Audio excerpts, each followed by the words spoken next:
marginalized populations.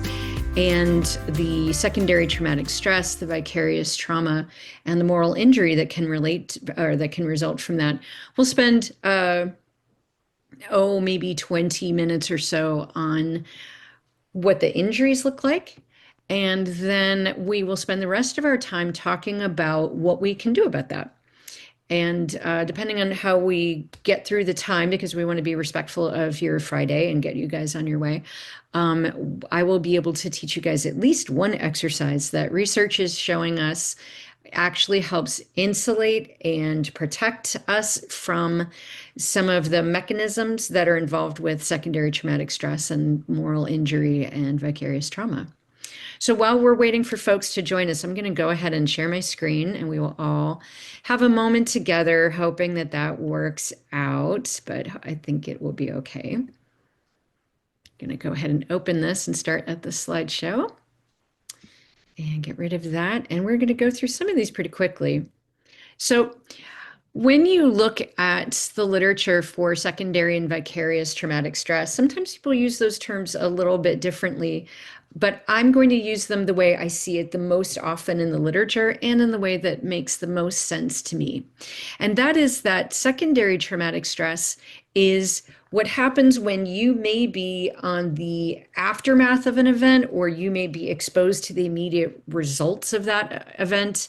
So for example, using the horrifying tragedy of the flooding in Texas, the rescue teams who were on the scene were not immediately impacted by the flood the way the victims of the flood were, right?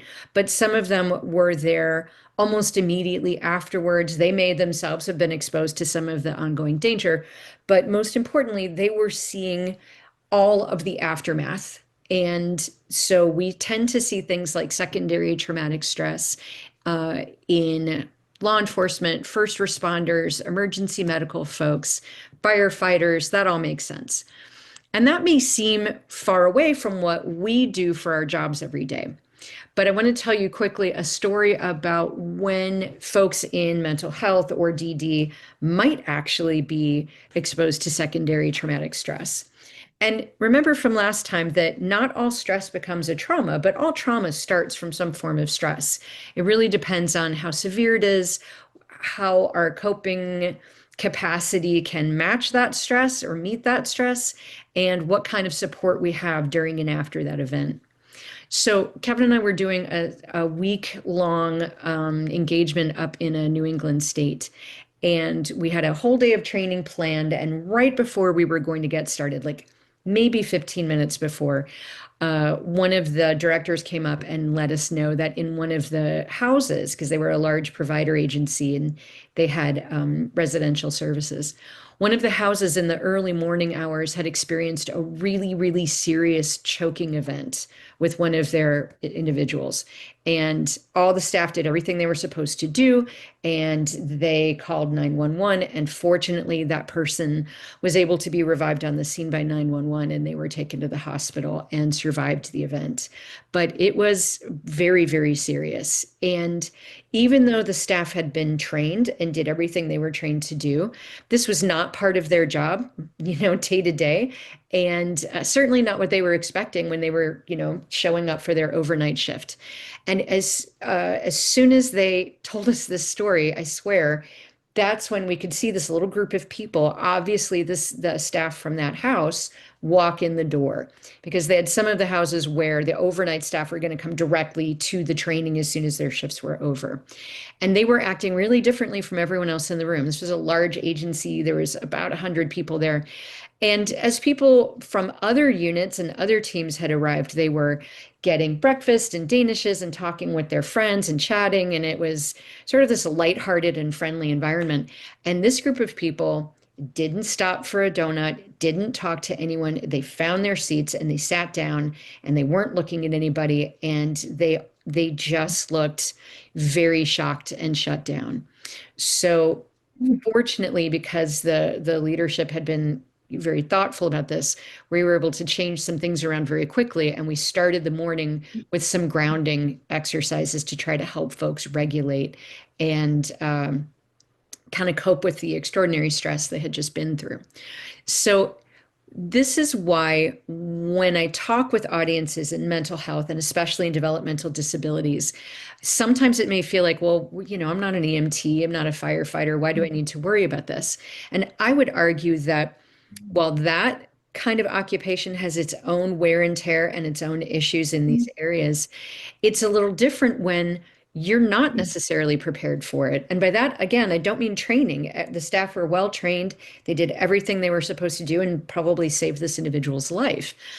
But the sense of what do you do with that horror and shock, and how do you process it, and what kind of support do you get from management when something like that happens? I feel like when you're not exposed to it very often, we're frequently kind of scrambling. And more importantly, I think we're just not mentally prepared. If you are an emergency room doctor, you go to work every day kind of getting into that mindset and sort of putting your psychic armor on because you know that you're going to be seeing some pretty difficult things probably throughout the day. When you're just showing up at your shifts, or you are a mental health professional working in, I don't know, private practice or a clinic, you're not necessarily prepared for that in the same way. So while I don't think it comes up as frequently, I do think that some of the other helping professions, like the one we're a part of, can really struggle with that. And then let's talk a little bit about vicarious traumatic stress. And this one I do think we're exposed to more frequently. Vicarious means we're sort of living it through the other person's experience. We're sort of seeing through their eyes and hearing it through their ears. So this is something that I experience a lot as a trauma therapist. Somebody might come to work with me, and they're telling me a story about something that maybe happened many years ago, many hundreds of miles away. But as they're telling this story and I'm listening to it and connecting with them, I experience some of that emotional activation. As we talked about last week, remember when we talked about hyperarousal or hypoarousal, when we go into that like mobilized 4F state of fight, flight, freeze, fawn, when there's something in our environment that is a threat, or we go the other direction and we go into that hypo-aroused, dissociated, or checked out state. I'm probably not going to go into those states as intensely as the person who's relating and reliving this, but I may be going along for the ride with them. And again, as a trauma therapist, it never gets easy to hear those stories, but I'm kind of mentally prepared for it. So if one of my clients, comes in and they say that they're there to work on their trauma, I can kind of, take a breath and mentally prepare myself. But now let's look at a staff person who works for an agency like you guys, okay? So you are working on a goal plan, or let's say you are a staff person in a house and you are teaching them how to make spaghetti. And you guys are just talking about making spaghetti. And suddenly the individual is telling you about, well, the last time we had spaghetti was when dad went to jail for hitting mom so hard that she didn't wake up. I don't have to go on and on. You get it. You're suddenly hearing this trauma narrative and you weren't prepared for it at all. It came out of nowhere. Um, that's like having something hit you without that armor on, and it can be really shocking and really distressing. And I think that's not even the toughest version of what we deal with in our field. I think the very toughest version, and people who work with young children experience this, people who work with folks who perhaps don't have a lot of verbal language, or maybe they have none. And that is when they're not telling you the story at all. All that they're doing is reliving it. And remember, last week we talked about kind of acting it out. In other words, they are demonstrating with their body whatever form of dysregulation they are experiencing. So they're going way up into hyperarousal and they're fighting, or they're running, or they're just agitated in some way, or they're down at the other end of the scale and they're disconnected and shut down. When you don't know what's happening, it's even harder to get yourself into that mindset of, oh, I think they may be reliving or expressing some form of traumatic stress, and I need to be thinking about how I'm positioning myself for that. You're just going along for the ride with them. And this is one of the ways in which I think, even though we may not think we deal with trauma a lot, we actually do. And it's a little bit harder because it may not be your job title or your job description. Again, as a trauma therapist, I kind of know that's what my day-to-day work is going to involve. But if I'm in, let's say, a classroom for students with special needs, or I'm working in a day program or whatever it is, I don't necessarily know that's what's going on. All I know is that someone is in a state of intense distress, and I don't know what's happening, and it makes it harder for me to pay attention to the effect of that on me. I sometimes think about that like radiation. You can imagine that if you went to a site where there was, I don't know, some kind of nuclear accident and there were high levels of radiation around, you would not know that if someone didn't tell you, because you can't feel it, you can't hear it, you can't smell it, you can't see it. But of course, the effects can be devastating.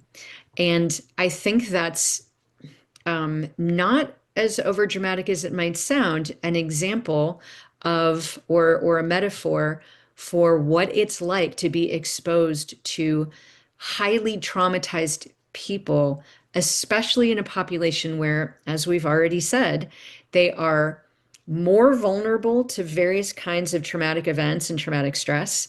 They are less likely to have that identified, and they are less likely to have that appropriately supported and treated. So we're kind of getting that blast of radiation, and we may not know it, and they may not even know it.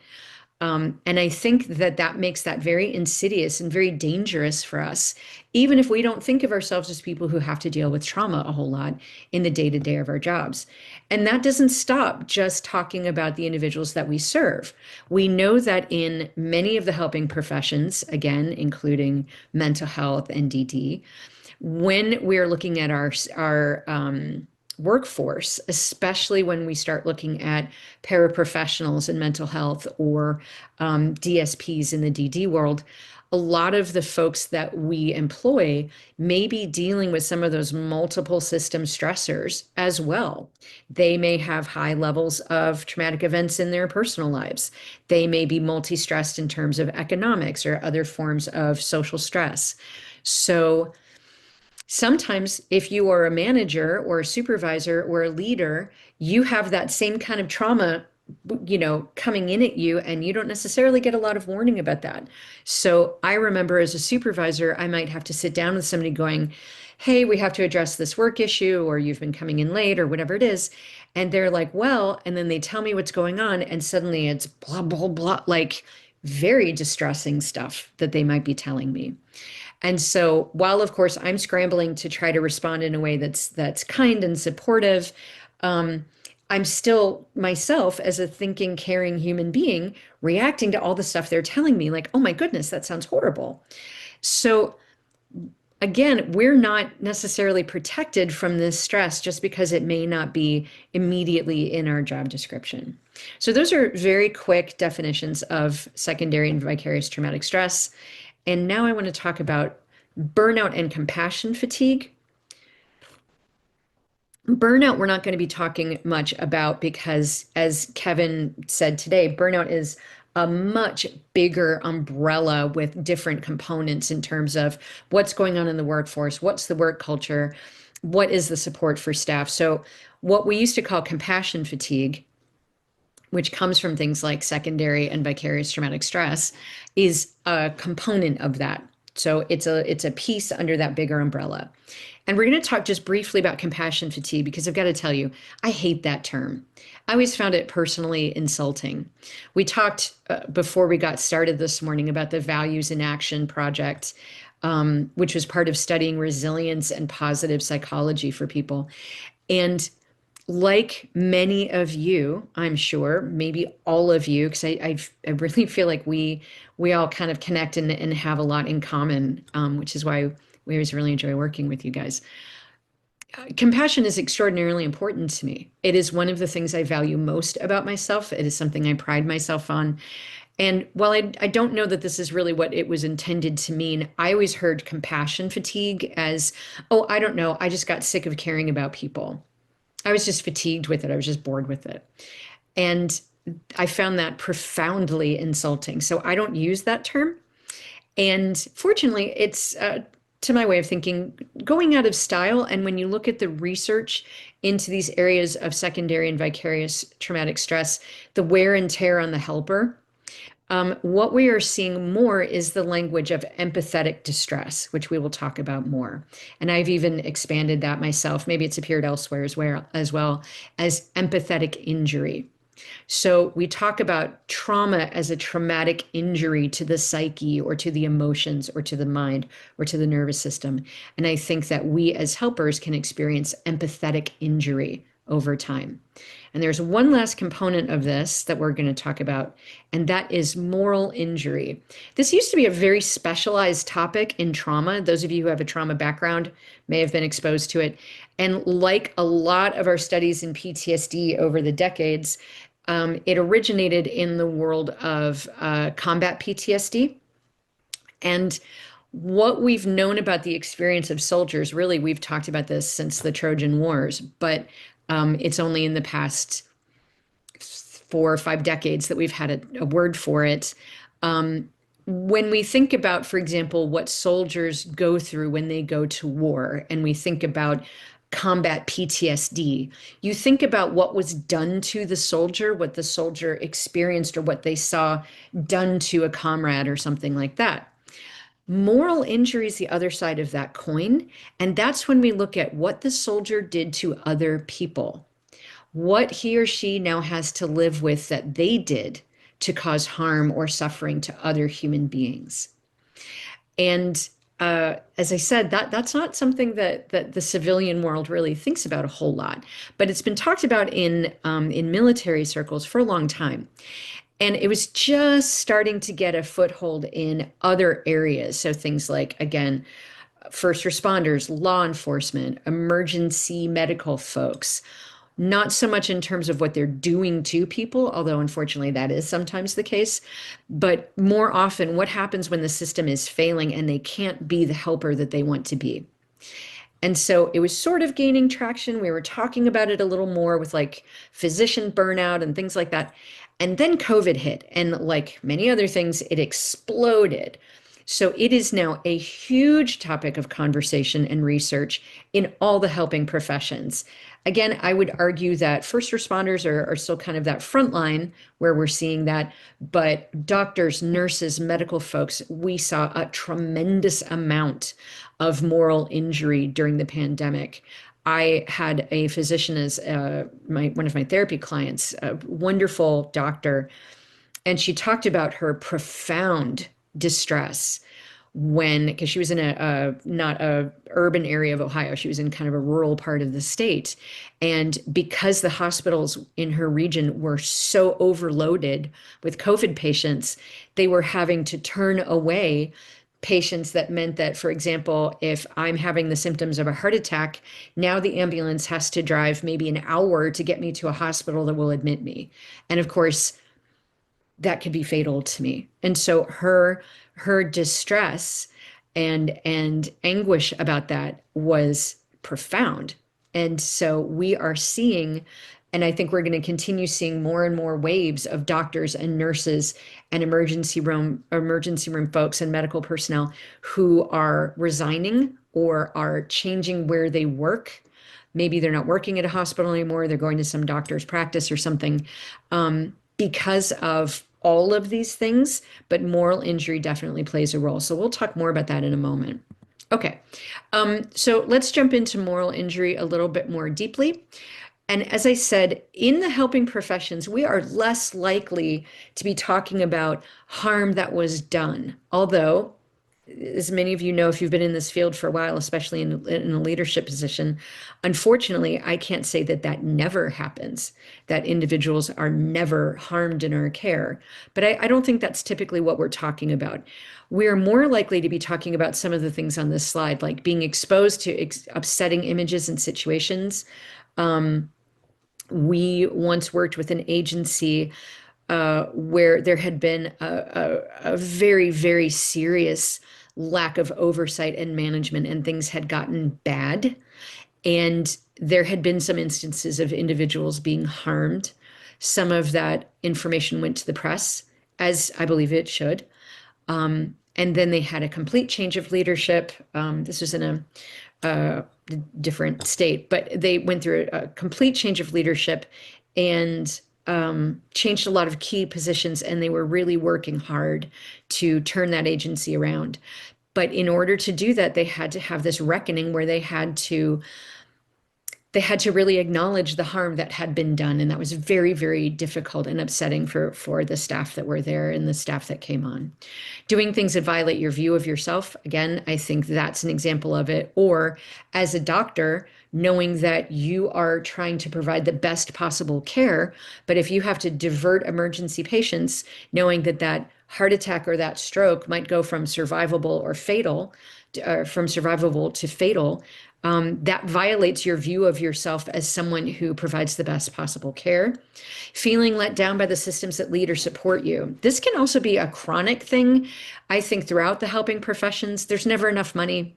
There are never enough resources. There's never enough attention paid. When just my experience working at the state, Ohio had some very talented people leading our departments for things like mental health and developmental disabilities, and actually support from the governor on down. However, it was never going to be the priority that other things were. That's just the nature of it.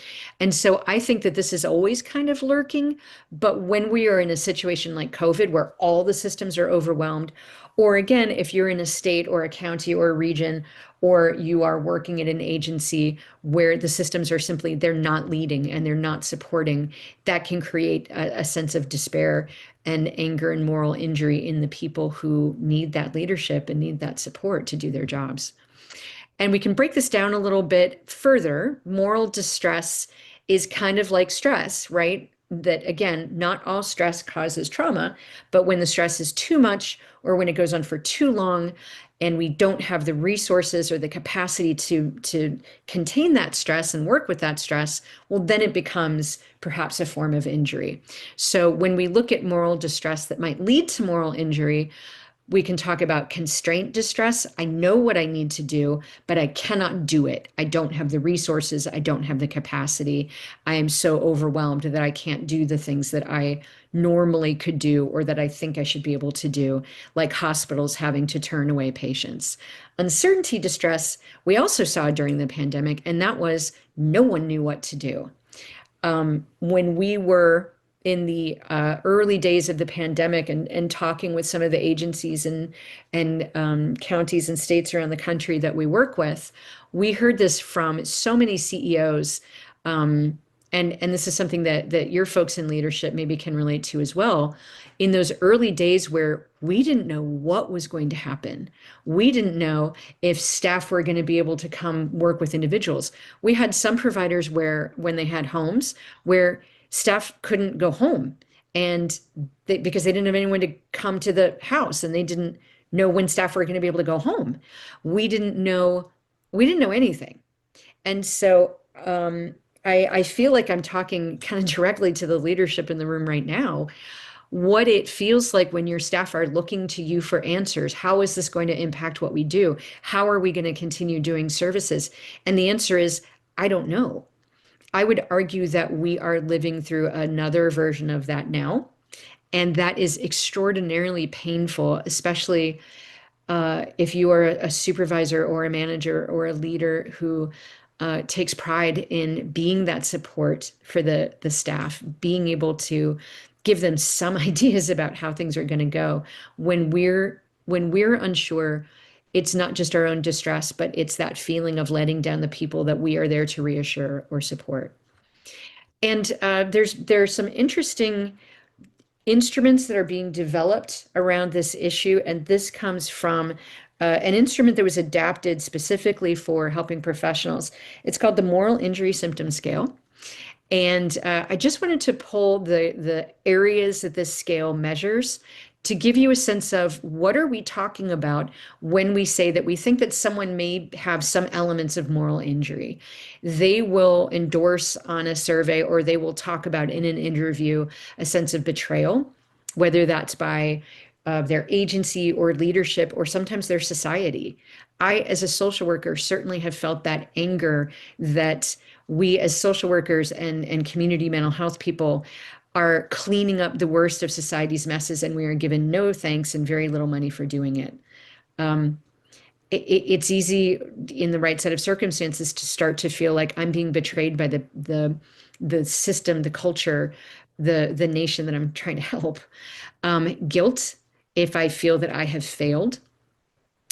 Shame, I think, is closely related to that. Moral concerns. Am I still a good person?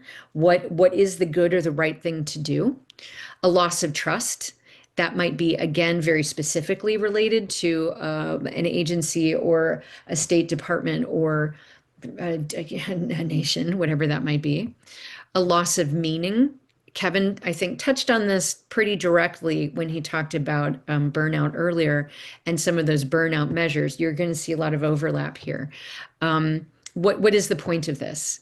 Now, for me, that might be limited to my department, or it might be limited to my team, or it might be limited to my agency. It might be limited to my profession, or when moral injury is very severe, it might even mean life has no meaning. Life has the purpose. What is the point of all of this? It's just random BS on a rock in space. And that, of course, is when we're talking about deep moral pain. Unforgiveness. I don't forgive the people that I feel let me down. I don't forgive myself. I condemn myself. I may feel punished by God. I might feel angry at God, and that could really relate to a loss of religious faith if that's something that I had prior to this state of moral injury.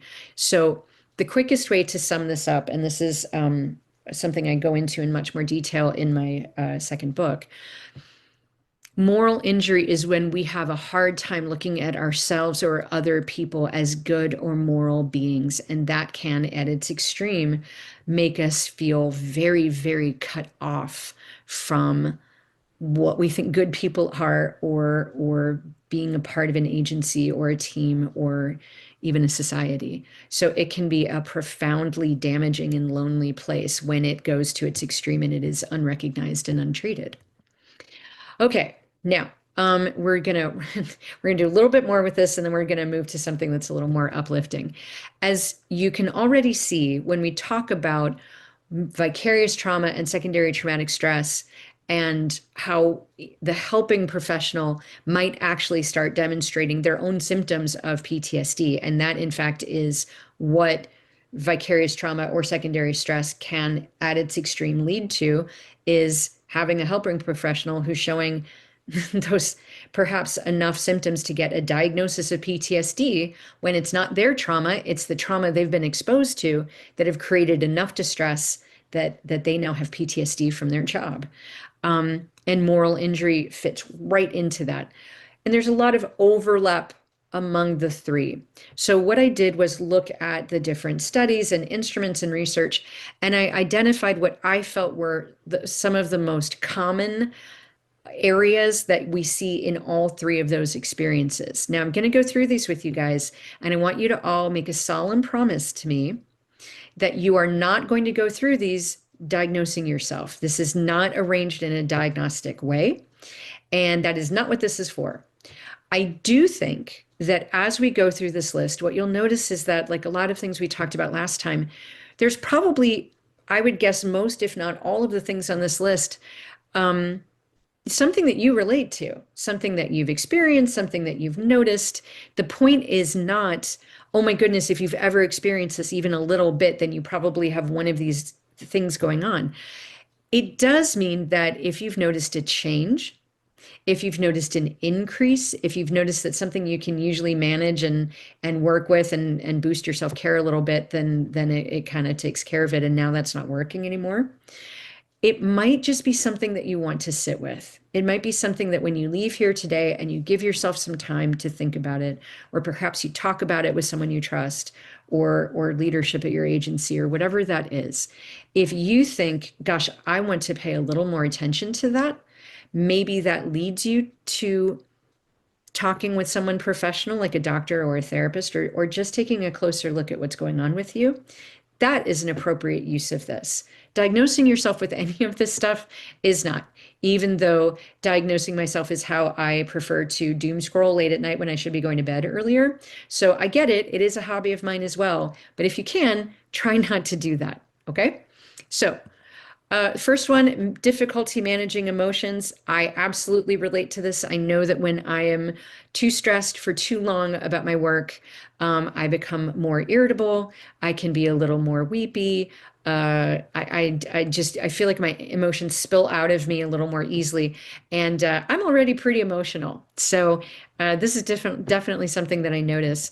And then, just like we talked about last time with the hyperarousal and hypoarousal may look very different, but they're really just two sides of the same thing. This is the same here. So we could imagine that difficulty managing emotions, we're more irritable, we're more explosive, we're more tearful.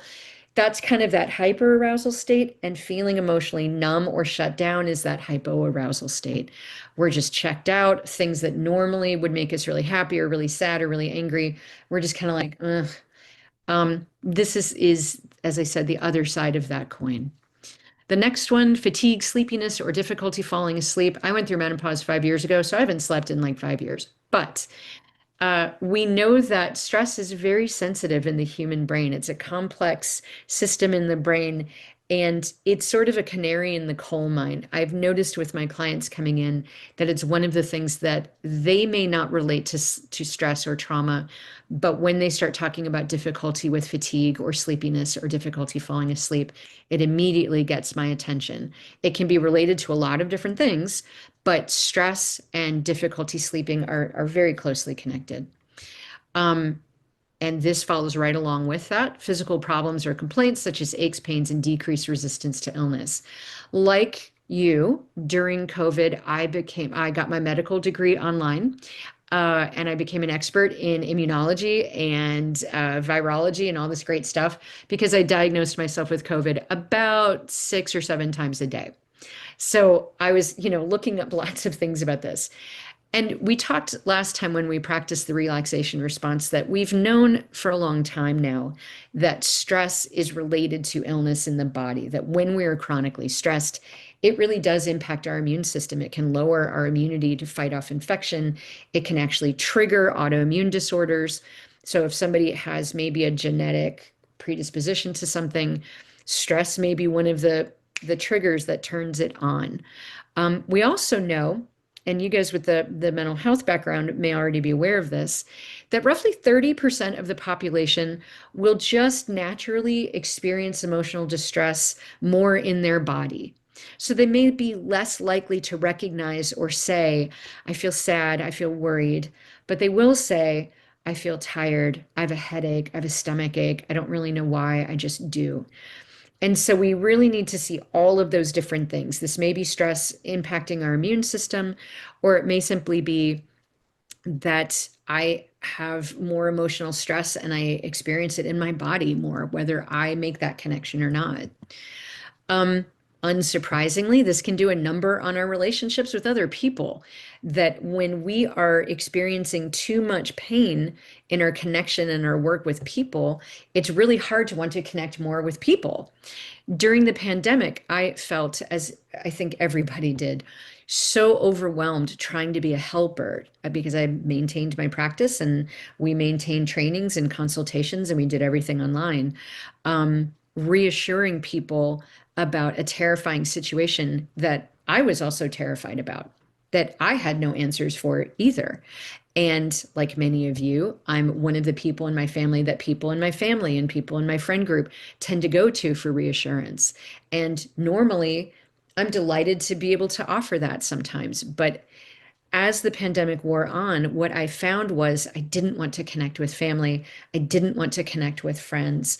I was less interested in deep emotional connection with my husband because I just had had enough. It was a source of too much stress and pain, and I just didn't have any more to give anybody. And so the natural reaction to that is to withdraw from that. And what that brings, I think, in its wake is that if you are like me, and I think a lot of you are, and I don't think this is limited to women, but I do think women tend to experience more of this. You are the family glue, you are the friend that everybody relies on, and you kind of feel like that's your job. And when you're not able to do that job, it feels like we are taking something away from the people we love, which can make us feel really crappy. I think when we are out of balance with that, that again is something that maybe we need to look at. Maybe we need to rebalance that. So that's a different conversation. But I'll just say that when we look at vicarious and secondary traumatic stress and moral injury, if we feel like we need to withdraw from people, which maybe is where we get some of our support, and we also feel like we're kind of failing them because we're withdrawing from them, you see, it creates this vicious circle where we're just feeling worse and worse and worse about ourselves. Lack of or decreased participation in activities that used to be enjoyable. All my mental health peeps know exactly what this is. This is depression. When, as I like to say, civilians think about depression, they probably think about sadness or crying. And we know that absolutely depressed people can experience more of those things. But actually, the sort of the hallmark symptom of depression emotionally is not sadness, it's apathy. It's lack of enjoyment. The clinical term, as some of you probably know, is anhedonia, lack of happiness, lack of pleasure. So this was something that I was noticing more of and kind of paying attention to, the fact that I really wasn't interested in doing my hobbies or the things that I enjoyed. I just didn't have that energy.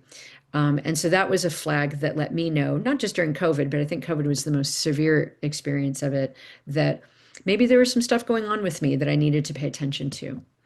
Avoiding work or interactions with clients or constituents. And again, I think Kevin touches on this when he talks about burnout. We all know what it feels like when you look at your calendar for the week and you're like, oh, I've got that tough staff meeting. I've got that interagency group. I've got that difficult family session coming. And you kind of feel it and you're kind of like, oh, okay, here we go. I think this is different. This item here, I don't think it's that feeling of, oh boy, that's going to be a challenge. And it feels more like dread. It feels more like, oh boy, I hope I get sick and I don't have to do it.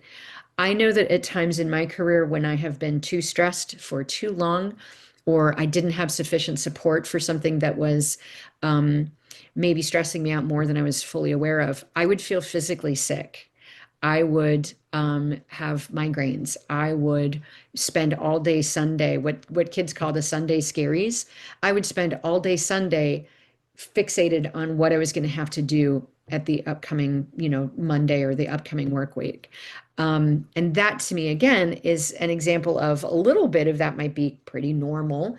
But when it's a lot, or when you go from ugh to I'm freaking out, or I'm nauseated, or I can't sleep, or I'm going to call off work, like I'm sick, I can't come in, um, that is when perhaps we're seeing something go into another level. Destructive coping or addictive behaviors. Yeah, I don't think I have to explain this to you guys. Human beings are always looking for ways that we can escape from reality a little bit and take a little break. I don't I don't necessarily have a problem with that. I think we have always found ways to do that. And this, I think, is very subjective and personal too. You know the ways that you check out, whether that's looking up new and exotic diseases you can diagnose yourself with, as I like to do, or that game on your phone, or the game system you go home and play, or the shopping, or the eating, or the alcohol, or the whatever it is. Even exercise can be something that we escape into and disappear into. And you probably have a sense of when that is in a manageable place for you and what it feels like when it isn't. I don't do a ton of shopping, but I was very aware that online shopping became one of the ways that I could sort of escape from reality a little bit during COVID, especially in the early days during the really strict lockdowns when you literally couldn't go to stores very easily. And I slowly had to acknowledge to myself when it went from, oh, well, I need to get some stuff, from the house or whatever, or I'm just doing a little bit of online shopping because it's just kind of a silly little thing that I like to do, to I'm spending too much time on this. I'm spending too much money on this. I think we have that internal gauge, whether we're willing to say that to someone else or not. And I would simply say to you now, in the most respectful way that I can. You don't need to share that with anybody in this group necessarily. You don't need um, to share anything about that in this training. But if this is kind of poking at you as we talk about it, this item, then you deserve support with that. You deserve care for that. You deserve talking with a trusted friend or a trusted colleague or a professional to talk about if things are starting to feel out of balance for you. Negative self-image, this we've been talking about this all the way along, being helpers to the people in our work life and for many of us in our professional life is so profoundly important to us. And also, depression seems to bring out all the demons of all the nasty things we ever say to ourselves about anything. So this is something I think a lot of us grapple with. Again, perhaps we notice that it's a little meaner, it's a little louder, it's a little harder to turn the volume down. And then finally, and this is a subtle one, but I want to talk about it briefly, the reduced ability to feel sympathy and empathy. In severe forms of some of these states that, as Kevin has talked about, can lead to very severe burnout, people might say, I don't feel anything for anybody that comes into my emergency room anymore. I just don't care. That's an extreme version of this. But again, just speaking for myself, I know that when I have been under too much stress for too long, I find ways to separate from what I'm feeling from my clients, not in a healthy way, which we'll talk about in a minute. But for me, one of the forms that takes is jumping ahead in a story. So you guys may know what I'm talking about here, but someone is telling me a story. It could be a client, it could be a coworker, it doesn't matter. And I'm saying to myself, hopefully in my head, I hope I didn't say this very often out loud to people. Oh yeah, I already know where this is going. And that can kind of sound like sort of cool, like, yeah, I've heard it all, I've been around. But what I know for myself, maybe that's all I can say about this, is that for me, when I find myself doing that a lot, what I'm really doing is I'm jumping out of the story so that I don't have to hear it. Because maybe I've just heard too many stories for a while. Maybe I need to be taking care of myself a little bit more because hearing one more story just feels too painful or too scary. So I kind of take myself out of it. I think we can also do this when we're busy filling out a form instead of listening, or when we're busy thinking about, okay, what am I going to do about this? How am I going to staff this? What are we going to do? And I've stopped listening. So this is, as I said, pretty subtle, pretty internal. I don't know that someone else would be able to see you doing this. But if this feels familiar to you, you know when you're doing it. And there's no blame and there's no shame here. It's really just more information that we can use about when we need extra care, when we can go, yeah, I see myself doing that. So again, these are just the things that I want you to sit with, think about. None of these are diagnostic. Certainly any one of them taken in isolation is diagnostic for you. It maybe does pull your attention to something that hasn't had enough attention from you lately, and you deserve to pay attention to parts that maybe could use a little extra care. So, as we talked about last time, I'm not going to spend time on this. There are 5 reactions to a threat in our environment: fight, flight, freeze, fawn, or collapse and dissociate. Any organism has some primitive or developed version of these things. And as we remember, it can look like this. And just like our clients, if we just experience these things a little bit every now and then, that's manageable for our nervous system. Our nervous system evolved to be able to do this briefly. It did not evolve for us to feel like this all the time.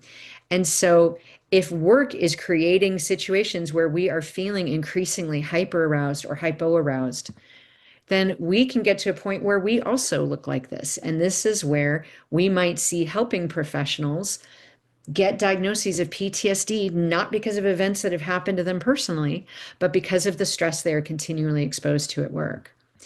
And what we are learning is, what is the mechanism of this? How does this actually work? And this is what I have been finding so compelling in the 7 years or so that I've been really digging into this. And this is a new area of research. They're making a lot of big strides with this. And like all new discoveries, we'll see over time if this continues to be the prevailing way that we understand it. So stay tuned. But this is a pretty good overview of what the brain science is currently telling us about empathy.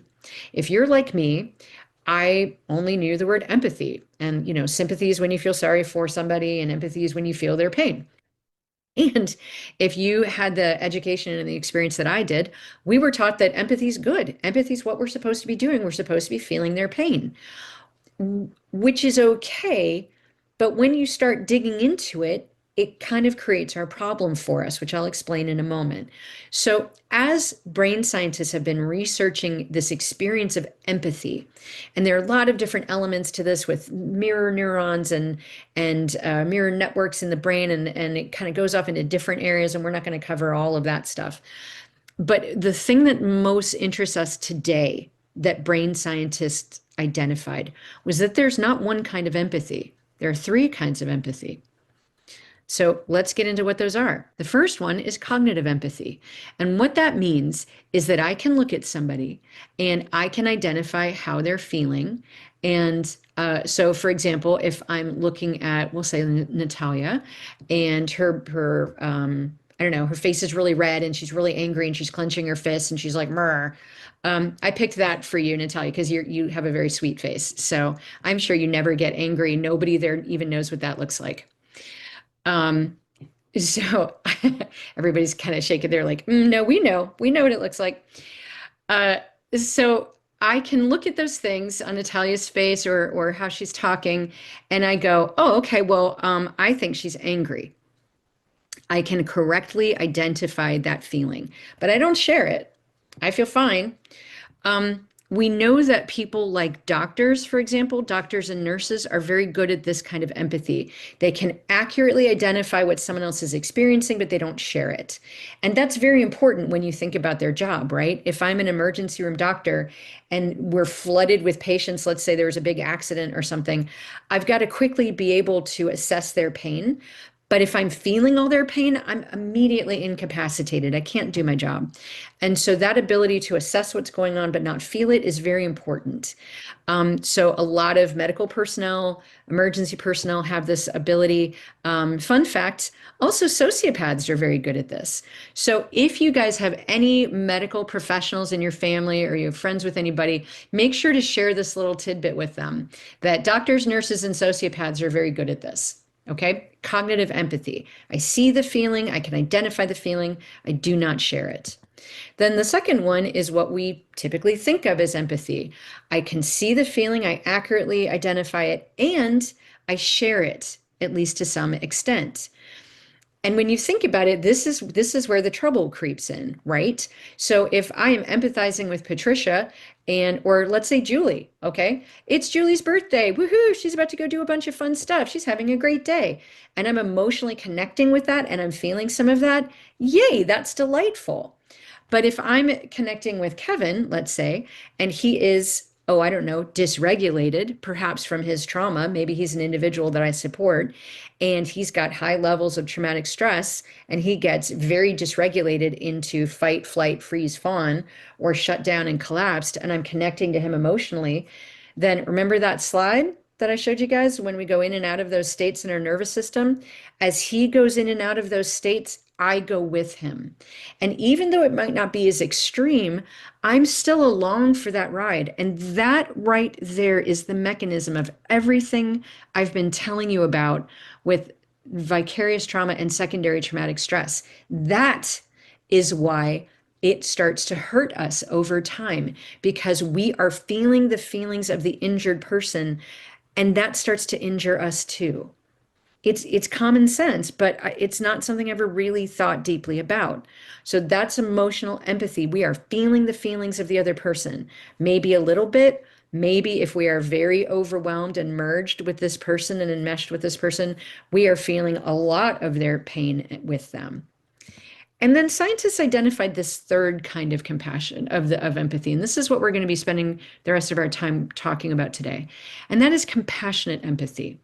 Compassionate empathy is kind of a funny hybrid here because I always like the way it kind of bookends cognitive empathy. You've got the two C's there going on.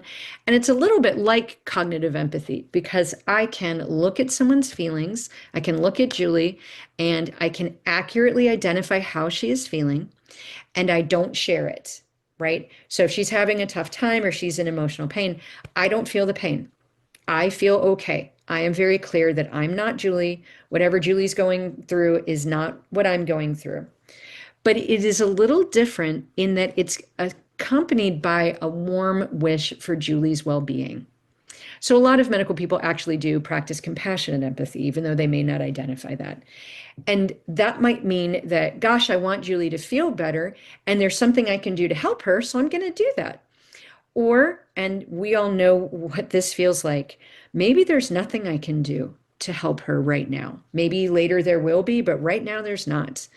Um, in my work, in my private practice, I worked a lot, not as much now, but for many years, about 15 years, my private practice was almost exclusively families that had a child with cancer.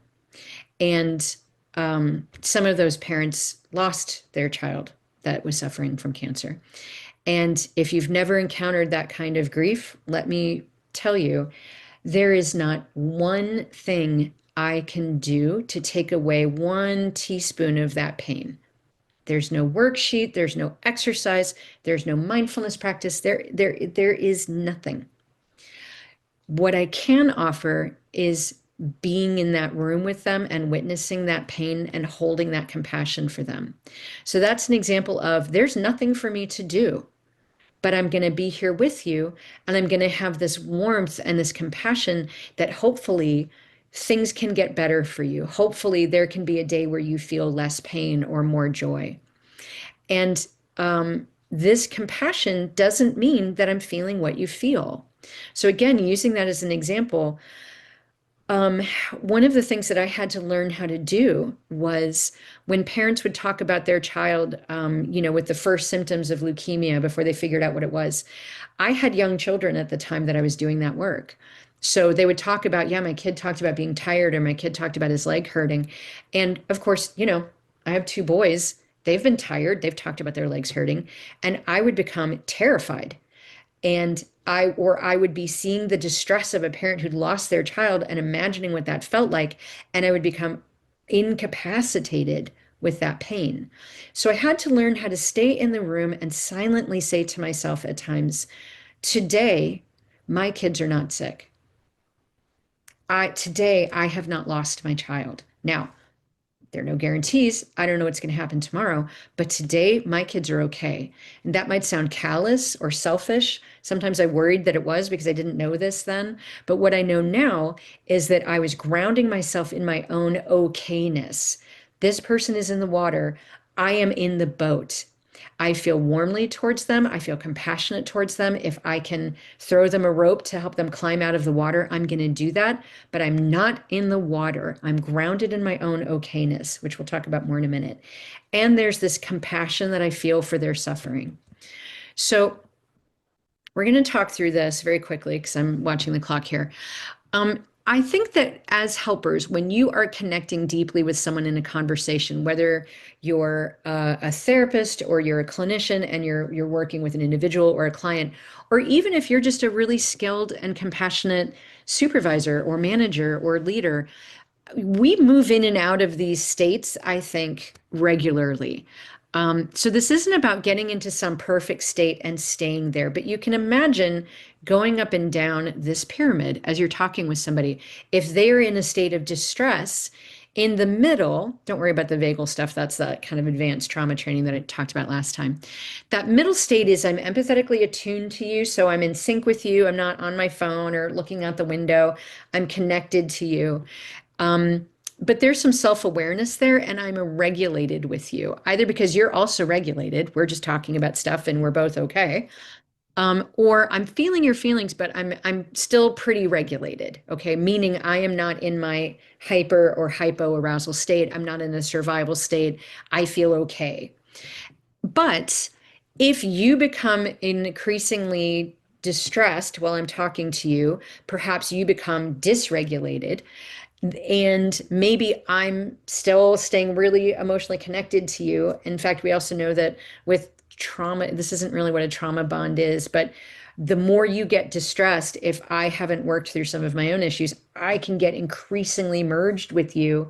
If I feel like it's my job to rescue you from this, then we're sort of going up the pyramid together.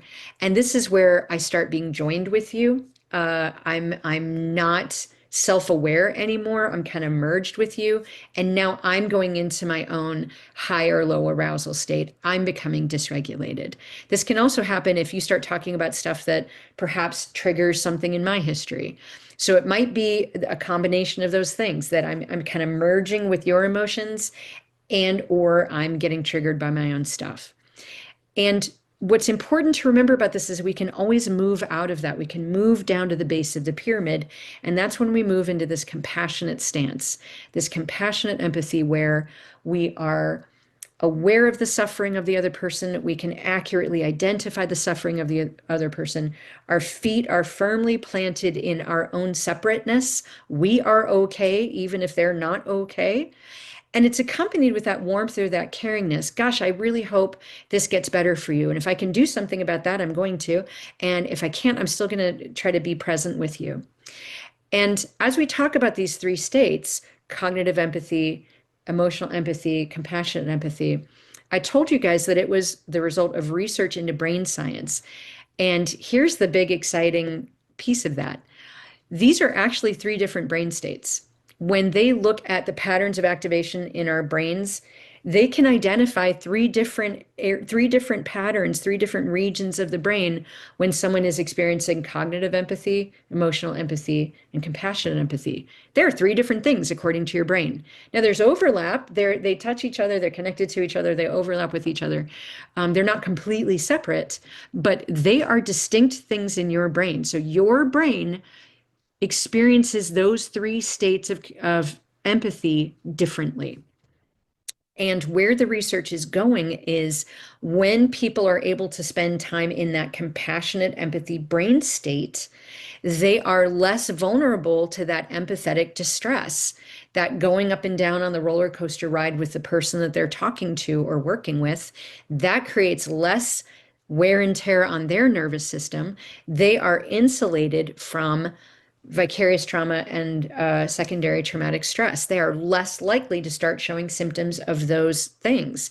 And this is why that phrase compassion fatigue is starting to be phased out. And if you look at the scientific literature, we see more frequently things like empathetic distress, or as I've coined it, empathetic injury. If you are in a state of emotional empathy too much, too long with people that are dysregulated, you are likely to be experiencing a level of stress that can result in an empathetic injury, not compassion fatigue.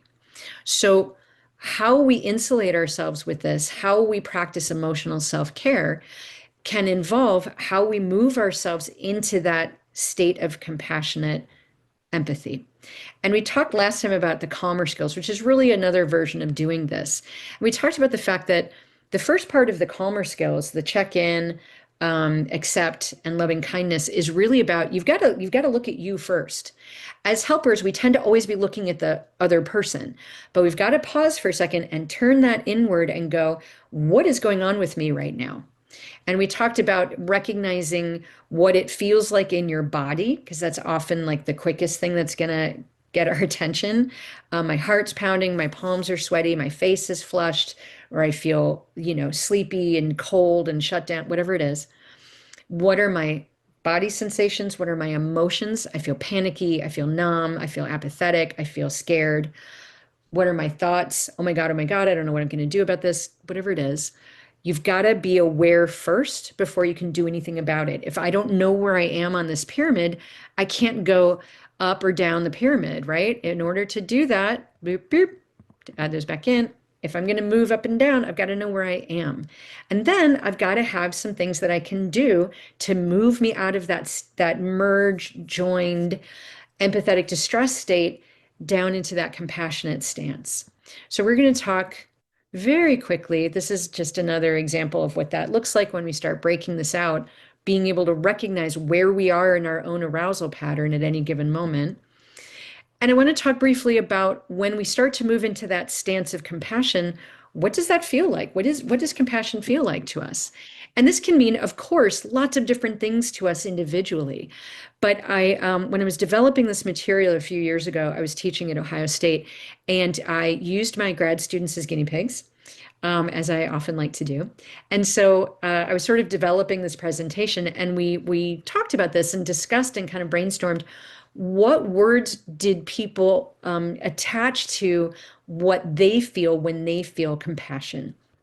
And so we're going to go through these very quickly, but just to give you an example, and my guess is your experience of compassion fits somewhere in here, and you might add your own words to describe this. But I think this is a pretty good range of what human beings experience. So sometimes we experience literal warmth. I remember one student saying that he could literally feel his chest get warm when he felt compassion for someone. As opposed to, quick note, when we feel panicky or freaked out, when we're in that mobilized 4F state, a lot of times people will mention feeling kind of cold. That might be because our body is rerouting our blood to our major organs to protect them. So if your hands feel shaky and numb and cold, that's fear. When your chest feels warm and open, that suggests that you're not in that survival state. So caring, I care about you, I like you, I want things to go well for you, I want things to be better for you. Hopefulness, and I sort of alluded to this when I talked about sitting with those parents.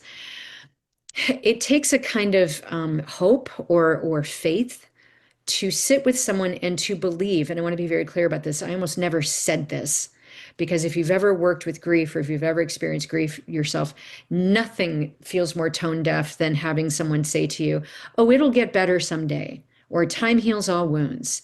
F that. All right. I never said that. But I had to sit with myself in that room and believe that there could be a day for them that they would experience something other than pain, or that life could allow them to experience other things as well, or that there could be a moment that they could think about their child and it would bring happiness and joy rather than simply this agonizing pain. So that hopefulness might be something we talk about together. You know, hey, we can make your situation better. Let's get into it. Or it might be something I just hold for myself and hope that they can feel that in the room, that belief that things can be better someday, whether I have a role in that or not. Centeredness, we've already kind of talked about. And I said last time that someone asked Bessel van der Kolk what grounded means. And he said, it's when you know, not just that it's happening, but that you know it's happening. You can feel that your feet are on the floor and your butt is in the chair. Nothing like the Dutch, right? Nice and grounded and earthy. Um, for me, as I've said before, I sometimes think of it as being grounded in my own okayness. I am not sick. I do not have this problem going on. I do not have a child at home that's been diagnosed with cancer. I am okay. Not to separate myself from them, but to be able to stay in the room with them. Calm. When we get into a state of compassion, we're usually not frantically trying to figure out answers. In fact, in a study where they had physicians do mindfulness practice, one of which I'm going to teach you today, and then had them assess their performance, they assessed that their interventions with patients were more effective and more efficient when they were in this state of compassionate empathy rather than when they were overloaded and freaking out, which just makes sense. If any of you have ever done any crisis work, have you ever guys, anyone work in a crisis unit or done any work in a crisis unit? I worked in a crisis shelter. Just show of hands. Anybody in the room done that? It doesn't look like I have any. Okay, but you probably already have experienced this a little bit. When I worked in a crisis shelter, I learned very quickly that you had to slow down. That if you ran around like a chicken with your head cut off trying to do everything at once, you weren't going to get very much done. And you certainly weren't helping everybody to calm down either. So learning how to slow down was very important. Compassion brings us a sense of expansiveness instead of being locked into a power struggle. It's my way or the highway. Expansiveness sometimes means we can see more options. We can see, oh, well, you want it your way and I want it my way. Maybe there's a third way. When we are locked in by fear and anger, it's really hard to see different possibilities. Some people will actually say that like their field of vision seems wider when they experience that. We're curious. Instead of getting you to do what I think you should do, I want to hear more about what's going on with you. I want to learn more about why Patricia is doing what she's doing or locked in with what she's locked in with, rather than just how am I going to make her do what I want her to do. Flow is something that we probably won't have time to talk about a lot today, but flow is another thing that's been studied extensively over decades in terms of emotional resilience, positive psychology. And flow is that state where we experience timelessness, not when we're checked out. You know, that feeling of like you've been binging Netflix and you look up and you're like, oh my God, I was going to go to bed 2 hours ago. Or you've been scrolling or playing and you lost this time. It doesn't actually feel good when you're done. You know, you, at least for me, I often feel kind of crappy about that. I don't feel like, woo, I'm so glad I just watched 3 hours of TV. That's often not how I feel. But if I have spent 3 hours working in my garden or baking something to take to work or working on art or something like that, whatever it is you do that employs those character strengths, by the way, and that you find challenging, maybe, but deeply rewarding and deeply worth it, and often has some deep expression of ourselves in some creative way. Um, Camping, baking, hiking, rock climbing, whatever that is, that feeling that we have afterwards of, we might be tired, but we feel good, not depleted and crappy. These are flow experiences. So the quickest way to describe that is timeless focus. You're so immersed in what you're doing that you look up and you're like, oh my goodness, but it feels like time that's been used well, not time that's been wasted. We get more patient, we get more confident. You guys kind of get an example of that. So we need to be able to regulate ourselves in order to do this. In other words, if we are merged with the person we're talking with, if we are triggered by the person we're talking with, if we are going into that state of empathetic distress, we need, as we said, first of all, a way to know that's what's going on. So that's really just, you know, over time, consistently deepening our own self-awareness and the ability to recognize more and more quickly when we are dysregulated. And then the second half is you've got to be able to do something about it. You've got to be able to re-regulate and reground yourself into that stance of compassionate empathy. And there are a lot of things we can do in the moment to do that. In a longer training, we'd go into that a little bit more in terms of breath strategies, one of which I taught you guys last time, thought strategies. Any of you who are familiar with emotional freedom technique or tapping, you know that you tap on parts of the body, and that seems to help. I'm doing this out of order, but it may reset the nervous system. So you can do this with clients too, where you go tap, tap, tap, tap, tap, tap. Oh gosh, tap, tap, tap under the eyes, under the nose, collarbones, rib cage. Again, I'm doing them kind of out of order, and you connect that with a statement about your own well-being or your own ability to be present. And that can kind of shift you in the moment. And then, of course, there are the things that we're doing to take care of ourselves over time. Good health practices to support our bodies. We all know what that is. Drinking water, getting enough sleep, eating food that your body wants you to eat for good fuel. Not your pleasure centers in your brain, but your body. Our pleasure centers want a lot of sugar and fat. Our bodies wouldn't mind it if we ate a salad occasionally. And then there are these other things like mindful awareness practice, whether you practice yoga or contemplative prayer or Tai Chi or whatever that is, that thing that lets you practice that mindfulness that we started talking about a little bit last week, and that we're going to spend the rest of our time with talking about in a moment. Satisfaction experiences, gratification. Satisfaction can relate to really connecting in a sensory way to your world. So when you go, you know, walk through a park, let's say, you smell the leaves or the cut grass and you hear the birds and you can feel the breeze on your face and you know, get the feeling of your body moving and getting to move your muscles. So those are multiple sensory experiences that can be really nice and resetting for our nervous systems. Gratification and flow, we've already talked about, and living from your character's strengths and values. So again, if you haven't had an opportunity, maybe check out VIA, or there are other instruments as well that really let you identify what are your values, what are your character strengths. And the more we live from those, the more of that deep gratification we can experience. And we know that that insulates us from empathetic distress and burnout. And finally, I'm going to talk a little bit one last time about those brain states, and I'm going to offer you an opportunity, if you choose to participate, in an activity that they actually studied, I believe, with doctors, where they were looking at what shifts those brain patterns that I told you about. So when someone's brain is showing an activation pattern of, it's largely sort of in the back and in the middle of the brain, that emotional empathy where I'm kind of merging with someone else's feelings, and I might be getting kind of worked up about that, and shifting into that state of compassionate empathy where I have a sense of caring, but I'm grounded in my own okayness and I am not getting activated with that other person. So they had these people do this mindfulness exercise that I'm going to invite you to do with me now. And what they saw was that it shifted the brain pattern out of emotional empathy into compassionate empathy. So again, I suspect we're going to find that there are lots of ways to do this. I don't think this is the only way. And if it's something that you just do once for a few minutes, that may not have a whole lot of impact on your brain and your nervous system.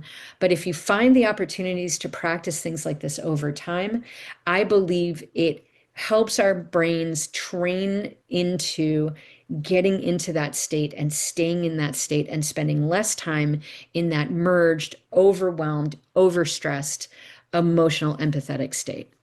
So here's how we're going to do this. And as I said, this is an invitation. You absolutely don't have to. And I know we have some folks doing this remotely. You can participate in this as well. You will either have a partner for those of you who are in the room with someone else, or I'm going to have you visualize someone, and it works fine both ways. If you are doing this with a partner in the room, you don't have to like look them straight in the face, because I always hate that. It's so awkward. But if you're sitting next to someone, it's okay if you have them in your peripheral awareness.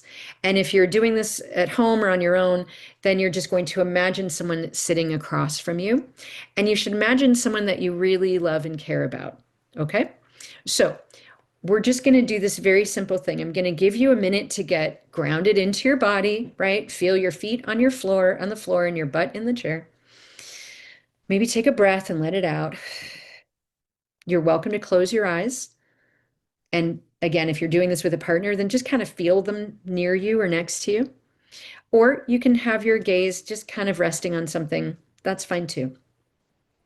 I'm going to say a set of intentions that you are going to set quietly, silently in your head for yourself. This is very important. It's not for your partner, it's for you. So I will say the intention, you will silently repeat it to yourself in your head, setting it for yourself.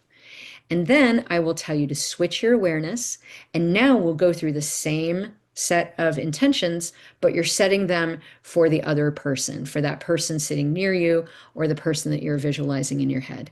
And if you choose to, if there's an image that's powerful for you of like golden healing light or protection or a guardian angel standing behind you and standing behind the person that you're partnering with, you can visualize that as you're doing this as well.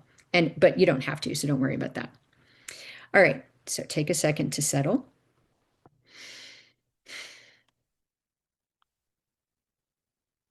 May I have happiness and the causes of happiness.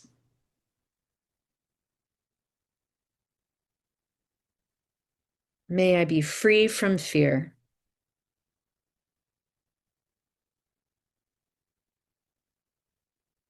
May I be free from danger.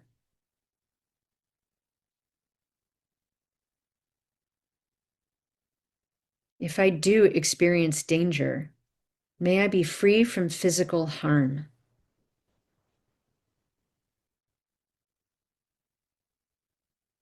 If I do experience physical harm, may I be free from physical suffering.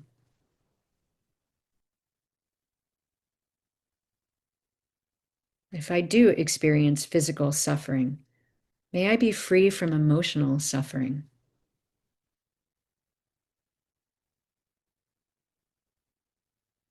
May I be free from harm. and free from fear.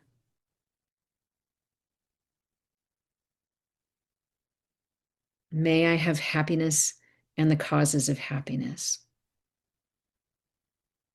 And now in your awareness or in your mind's eye, shift your focus to the other person.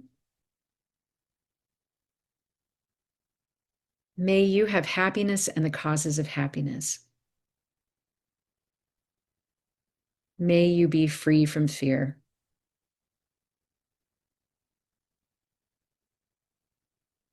May you be free from danger. If you do experience danger, may you be free from physical harm.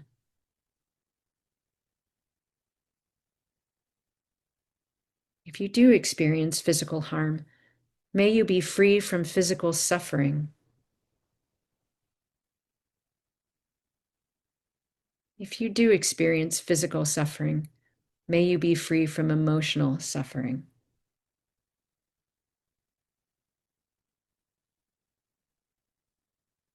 May you be free from harm and free from fear.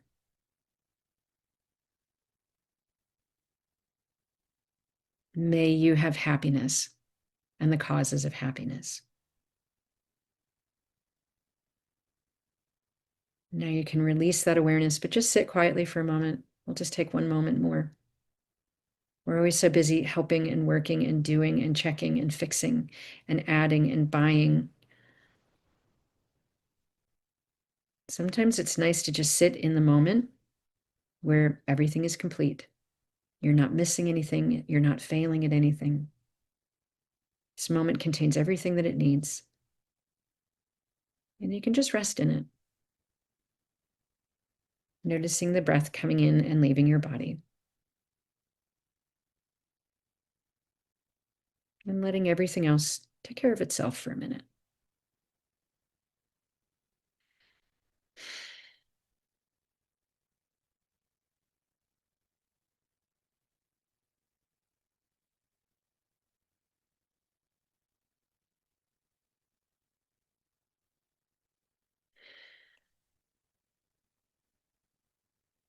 Okay, go ahead and slowly open your eyes if you've closed your eyes, or lift your gaze.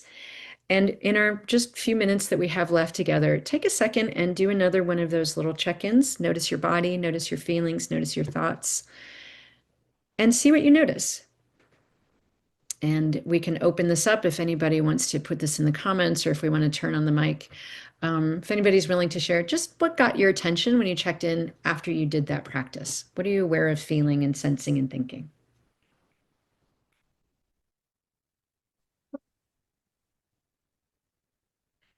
One thing I'm always interested in is, did anybody find it easier to do it for your partner than for yourself?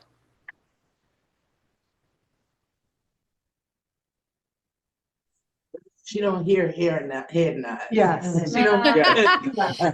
Thank you so much, fellow helper. Yes, I can't hear it. That's true. And you guys can't see, but my vision's a little cut off, so I can't see some of you guys that are closest to the laptop. Yeah, I've got to tell you, every time I do this, people will always say it was easier to focus on the other person than myself. I think that's a pretty deep thing. I think we could spend a lot of time on that. But I'll just say that as helpers, we are so focused in our role as helping other people. And I think that that is the noblest thing we could do, to be of service to other people. I think that was the phrase you used at the beginning of the day, Natalia, being of service to others. That is profoundly important to me. But I do have to remind myself that if I'm serving humanity, guess who's included in humanity? The Scout. I'm also included. I'm also part of that. And I can nurture and care for myself as a way to honor that, not just making me a better instrument for other people, but because I deserve that too. Anything else as we kind of wrap up here in these last few minutes together? Anything else that struck you as you guys were doing that, or afterwards as you reflect on that practice? It actually felt good to share those attributes or sayings with somebody else. Mm-hmm. Mm-hmm. Can you say a little more about why you think that was for you, why you felt that?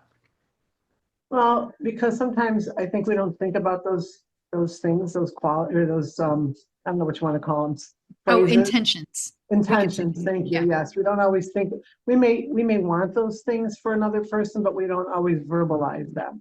So this was Mhm. an opportunity to verbalize the intentions and to Yes, share exactly. thoughts with the other person.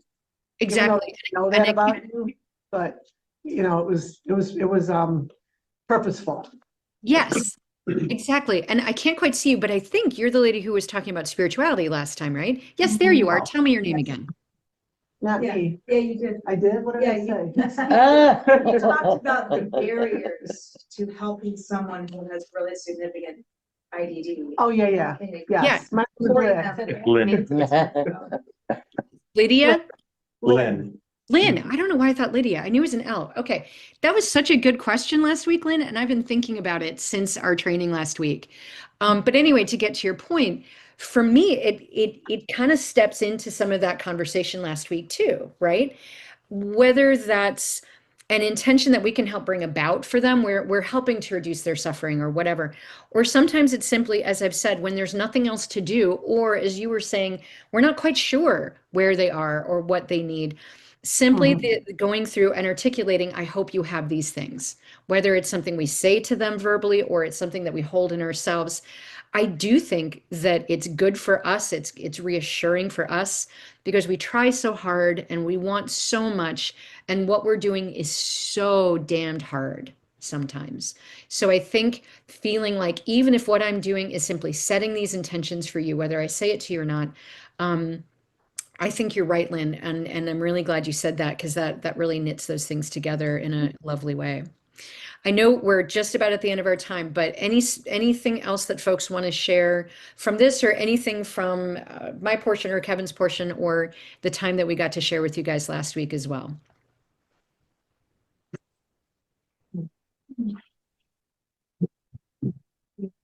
I want to say just one real quick thing. The whole thing about burnout and, you know, vicarious trauma and everything that you talked about, Mhm. we always, I think it's always in the back of our minds, but, you know, which pretty much justifies everything you said. We don't even have time to think about it sometimes. Yeah, yeah, yeah, So yeah. this kind of forced us to face it and think Oh, about it. no, I'm so glad. And I want to say one last thing about that, not to go on and on, but it's very important to me to give you guys some things that you can use in the moment that are practical, but also this is not another thing on your to-do list that you're failing at. I don't know if any of you guys relate to that, but there's so many things where like, I know I should be doing this. I know I should be doing that. And it's just kind of another way of beating myself up. So whatever you resonated for you today, if there's some piece of it that you take with you that you're like, I want to grant myself this, I want to grant myself the space or the time that I might need for this. I think that is an important framing of it and not, here's another thing you're not doing. We don't need any more of that. But if it's something that we're doing for ourselves as a gift to ourselves, at least for me, that maybe that's all I can say is that that feels different to me. And again, as I've said a couple of times today, I deserve that. I deserve my own care and tenderness as much as my clients and my friends and my colleagues do. So thank you, Lynn, for saying that as well. Okay, so I know we are well over our time and Kevin's going to hop back on here, but we just love working with you guys and I hope we're going to be doing some more stuff with you. So if there's anything that you want to talk more about or that we didn't get to, please feel free to reach out to us. And we both will be having books coming out probably next, mine will be probably later this year, Kevin's sometime next year, that go into all of this stuff in much more detail. So thank you guys. I just love getting a chance to spend time with folks that I think that I share so much with. So thank you, and I'm going to turn it over now to Kevin.